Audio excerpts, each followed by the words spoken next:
আসসালামু আলাইকুম সম্মানিত দর্শক শ্রোতা। ভারত বর্তমানে বাংলাদেশে যা কিছু হচ্ছে এ নিয়ে তারা একটা বিবৃতি দিয়েছে।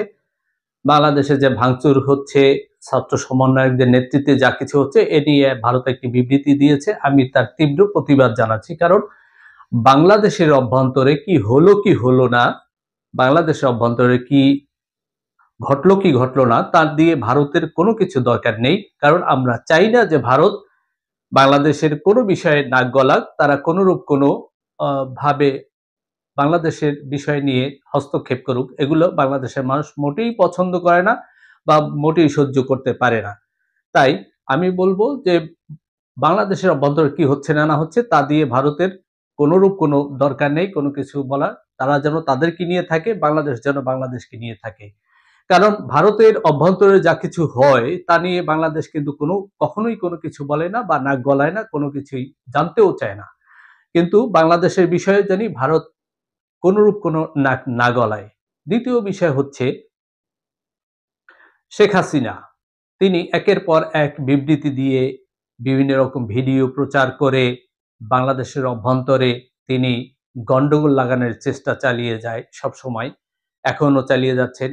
এবং শুধু গন্ডগোল না, তার যে অনুসারী যারা আছে, তাকে যারা পছন্দ করে, তার কথায় যারা ঝাঁপিয়ে পড়ে আন্দোলনে বা রাস্তাঘাটে সন্ত্রাস করার জন্য, তাদের জীবনও তিনি বিপন্ন করে তুলেছেন। শেখ হাসিনার কথাবার্তা চালচলন সেই ৮১ সাল থেকেই তিনি সবসময় একটা ধ্বংসাত্মক কর্মসূচি দিতেন এবং আওয়ামী লীগ মনে করত যে ধ্বংস না করলে সেটা আন্দোলন নয়। বিএনপি এই ১৫ বছর ৭ মাস শান্তিপূর্ণ আন্দোলন করেছে। এই জন্য ওবায়দুল কাদের সহ আওয়ামী লীগের অন্যান্য লোকজন তারা হাস্যরস করে বলতো বিএনপি আন্দোলন করতে পারে না, বিএনপি কিছুই দেখাতে পারে না। যদি মানি মানুষ হয়, যদি সম্মানিত মানুষ হয়, তাকে কিছু বললেই সে লজ্জা বোধ করে। আর যার কোনো সম্মানই নেই তাকে জুতা পেটা করলেও তার কোনো লজ্জা হয় না। ঠিক সেরকমই হচ্ছে আওয়ামী লীগের অবস্থা। বিএনপি যত ভদ্রভাবে আন্দোলন করেছে তাতে আওয়ামী লীগের কাছে সেগুলো কোনো আন্দোলন নয়। তাদের কাছে হচ্ছে ভাঙচুর, ধ্বংস, তাই সেটাই আন্দোলন। তো শেখ হাসিনা সেই ১৯৮১ সালে আসার পর থেকে দেশের ভিতরে শুধু ধ্বংসযজ্ঞই চালিয়ে গেছে। আর দীর্ঘ ১৫ বছরে যা কিছু করেছে তার তো আর বলার অপেক্ষা থাকে না। ভারতের স্বার্থের জন্য তিনি বাংলাদেশটাকে ধ্বংস করে দিয়েছে। আর যার কারণে ভারত এখন বাংলাদেশের বিষয়ে নাক গলাতে আরো বেশি উৎসাহ বোধ করতেছে। তো শেখ হাসিনার যে কথাবার্তা তা শুনলে সাধারণ মানুষের গা জ্বলে যায়। বাংলাদেশের মানুষ টোটালি তাকে পছন্দ করে না। শুধু কিছু সংখ্যক মানুষ ছাড়া আর কেউই তাকে দেখতে পারে না বা কেউ তাকে সহ্য করতে পারে না। এখন ঘটনা হলো যে ভারত কি কারণে নাক গলাতে সুযোগ পেল বা নাক গলাতে চায় বা শেখ হাসিনাও কি কারণে এই ধরনের ঔদ্ধত্য কথাবার্তা আচার-আচরণ করতে সাহস পায়? সেটা হচ্ছে বর্তমানে ছাত্র সমাজ বলা হয়। আমি মনে করি ছাত্র শুধু সমন্বয়ক যারা আছে তারাই না, অন্যান্য দলেও ছাত্র আছে। বিএনপিতে ছাত্রদল আছে, জামায়াতে ইসলামের ছাত্র শিবির আছে। এরকম অন্যান্য সমস্ত রাজনৈতিক দলেরই একটি ছাত্র সংগঠন আছে। এবং এই হাসিনা বিরোধী আন্দোলনে গণ-অভ্যুত্থানের পিছনে সমস্ত শ্রেণীর মানুষ তারা নেমেছিলেন এবং সমস্ত রাজনৈতিক দলের ছাত্র সংগঠনগুলোও নেমেছিল। সুতরাং এখানে কারো একার কৃতিত্ব নয়। তবে এখন যেটা হচ্ছে এই যে ছাত্র সমন্বয়কদের যে একটা সংগঠন বা তারা বিভিন্ন সময় বিভিন্নভাবে এই ৩২ নাম্বার গুড়িয়ে দেয়া থেকে শুরু করে সারা বাংলাদেশে আওয়ামী লীগের অনেক নেতাকর্মীদের বাড়িঘর গুড়িয়ে দিয়েছে। আর এই আওয়ামী লীগের যে বাড়িঘর গুড়িয়ে দিয়েছে এতে বাংলাদেশের মানুষ কিছুটা খুশি, আবার কিছুটা প্রশ্নও দেখা দিয়েছে এখানে। কারণ শেখ হাসিনার আমলে কোনো আইন কানুন নিয়ম শৃঙ্খলা কোনো কিছুই ছিল না। শুধু তার যে খামখেয়ালিপনা, তার যে সন্ত্রাসী আচরণ শুধু সেটাই ছিল। ওখান থেকে মানুষ বাঁচতে চেয়েছিল, শেখ হাসিনার রোষানল থেকে মানুষ বাঁচতে চেয়েছিল। তাই বাংলাদেশের মানুষ, সমস্ত মানুষ রাস্তায় নেমে এসেছিল একটা পরিবর্তনের জন্য। সে পরিবর্তনটা কি? বাংলাদেশে যেহেতু কোনো আইন নিয়ম শৃঙ্খলা আইন কানুন কিছুই ছিল না, তাই সেটা পরিবর্তন হয়ে বাংলাদেশে একটি আইনের শাসন প্রতিষ্ঠা হবে। তো এখন শেখ হাসিনার পতনের পরে বাংলাদেশের মানুষ চেয়েছিল একটা আইনের শাসন প্রতিষ্ঠা হোক, বাংলাদেশে আইন অনুযায়ী সবকিছু চলুক, কিন্তু সেটা দেখা যাচ্ছে না। এখন দেখা যাচ্ছে দুজন সমন্বয়ক তাদের নেতৃত্বে বাংলাদেশের ভিতরে উলটপালট করে যাচ্ছে, বিভিন্ন ধরনের কর্মকাণ্ড করে যাচ্ছে, বা বিভিন্ন ধরনের ঔদ্ধত্যপূর্ণ বা বিভিন্ন ধরনের আচার আচরণ করে যাচ্ছে, যেগুলো মোটেই রাজনীতির সাথে যায় না। রাজনীতিবিদরা সবসময় শান্ত থাকে, ভদ্র থাকে, নরম থাকে, এবং রাজনীতিবিদরা দেশ ও জনগণের পক্ষে কথা বলে, তারা জনগণের পারসেপশন অনুযায়ী কথা বলে। কিন্তু দুজন সমন্বয়ক, তাদের মনে আচরণ দেখে মনে হয় দেশটা মনে হয় তাদেরকে লিজ দিয়ে দেয়া হয়েছে, অথবা এরকম মনে হয় যে ডক্টর মোহাম্মদ ইউনূসের একটি সরকার আছে এবং এর সাথে সাথে প্যারালাল আরেকটি সরকার আছে, সেটা হচ্ছে দুজন সমন্বয়ক বা তার সাথে আরো কিছু সমন্বয়ক ক্ষমতায় আছে, এখন তারা মিলিয়ে এটা করতেছে। এটা তো মানুষ চেয়েছিল না।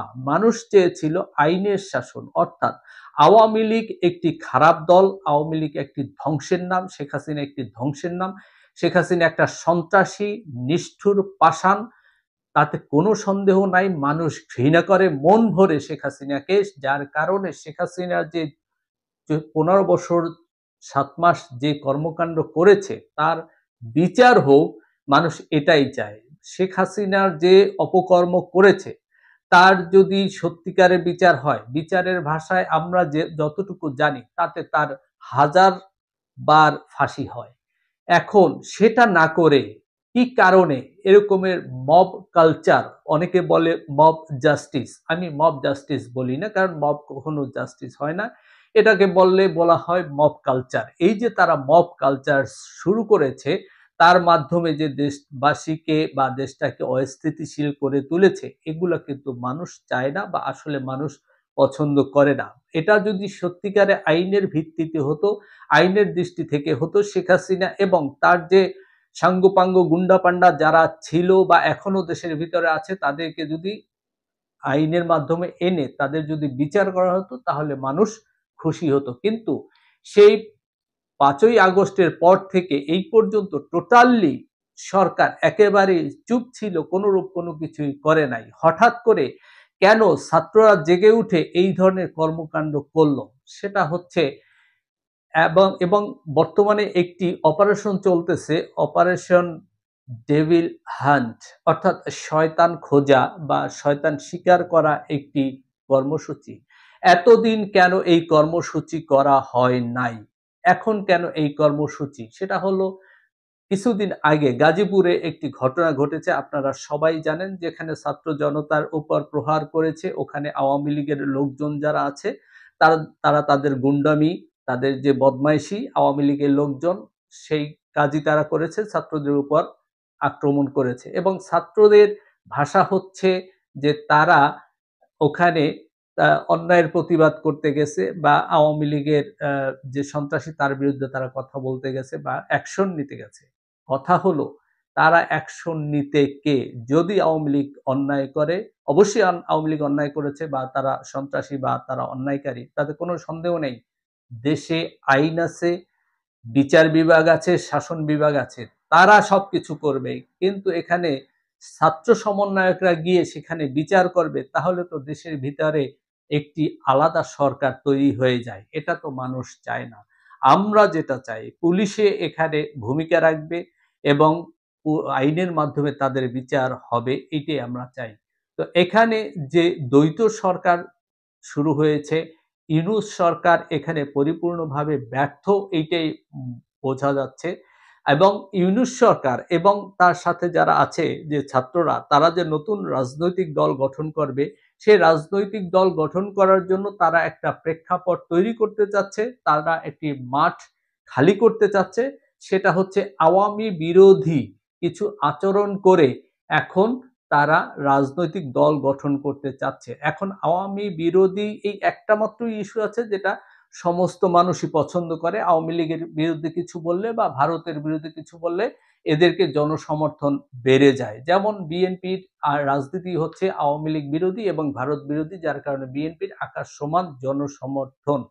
এখন বর্তমানে ছাত্ররাও সেটা চিন্তা করতেছে যে তারাও এরকম আওয়ামী লীগ বিরোধী এবং ভারত বিরোধী কিছু আচার আচরণ করে জনগণের মাঝে তাদের আস্থা স্থাপন করে, বিশ্বাস স্থাপন করে তারা একটা রাজনৈতিক দল গঠন করবে। কতটা সফল হবে কি হবে না সেটা দেখা যাবে সামনে। তবে এই দিয়ে বাংলাদেশে তো আওয়ামী বিরোধী অনেক দল ইতিমধ্যেই আছে। তার মধ্যে নতুন করে এই যে আওয়ামী বিরোধী যদি একটি দল আসে, যার প্রধান ভূমিকায় কে থাকবে এখনো অস্পষ্ট। তবে কিছুদিন আগে ডক্টর মোহাম্মদ ইউনূস ইংল্যান্ডের একটি পত্রিকার সাথে যে সাক্ষাৎকার দিয়েছে তাহাতে কিছুটা ইঙ্গিত পাওয়া যায় যে তিনি হয়তো আগামীতে এই ছাত্রদের নেতৃত্বে হয়তো আসতে পারেন।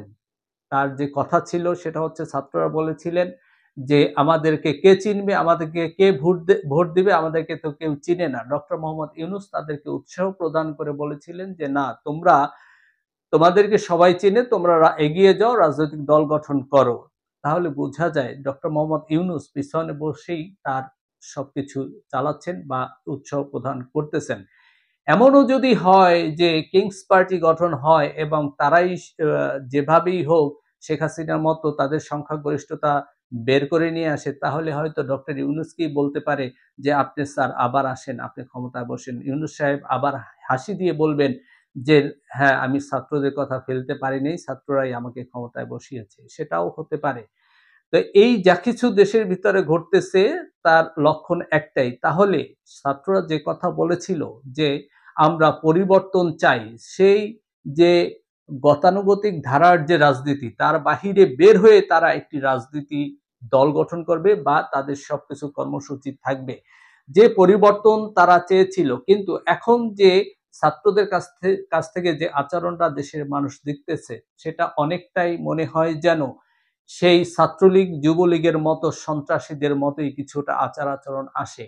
এবং যে ছাত্রলীগ যুবলীগ পুলিশকে উপেক্ষা করে, পুলিশকে সাথে নিয়ে বা পুলিশকে পাশে রেখে তারা সন্ত্রাসী করে সমস্ত কিছু সমাধান করার চেষ্টা করত, এবং বর্তমান যে ছাত্র সমন্বয়করা আছে তাদের ভিতরও ওই একই ধরনের আচরণ দেখা যায়। রাত 12টার সময় বা রাত 2টার সময় এক এক জায়গায় যায়, তারা সবকিছু কন্ট্রোলের চেষ্টা করে।